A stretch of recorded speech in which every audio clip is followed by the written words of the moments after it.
ባልፈጸመው ወንጀል 38 ዓመታት የታሰረው ግለሰብ ከ1 ቢሊዮን ዩሮ ካሳ ጋር ነፃ ወጣ።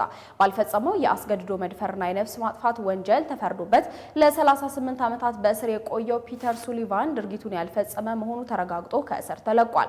የ68 ዓመቱ እንግሊዛዊ እንደ አውሮፓውያን አቆጣጠር በ1986 ተደፍራ ሕይወቷ አልፏ በተገኘችው ዳያን ሲንዳል ግድያ ተጠርጥሮ ነበር በቁጥጥር ስር የዋለው። በወቅቱ በጠበቃ ሳይወከል በሰጠው ምላሽና በሟች አካል ላይ ተገኘ የተባለው የጥርስ ንክሻ ከእርሱ ጋር በመመሳሰሉ ነበር የጥፋተኝነት ውሳኔ የተላለፈበት። ሆኖም ግን በፍርድ ቤት በሚቀርብባቸው ጊዜያት በሙሉ ንጹህ ሰው መሆኑን ያስረዳ ነበር። በዚህም በወንጀል ጉዳዮች ግምገማ ኮሚሽን በድጋሚ የታየው መዝገቡ ፒተር ከወንጀሉ ነፃ መሆኑን አረጋግጧል። ለዚህም በመጀመሪያው ውሳኔ ወቅት ያልነበረ የዲኤንኤ ውጤት መገኘቱ መሆኑ ተጠቁሟል። ተከሳሹ ነፃ መሆኑ ከተረጋገጠ በኋላ እውነት ነፃ ታደርጋለች ስትል ጠበቃው ሳራ ሚያ ተናግራለች። ፒተርም በተፈጠረው ነገር አልተናደድኩም፣ አሁንም ከቤተሰቦቼና ከመወዳቸው ጋር ጥሩ ጊዜ ማሳለፍ ነው የሚፈልገው ሲል የደስታ እንባና ሳግ እየተናነቀው ተናግሯል።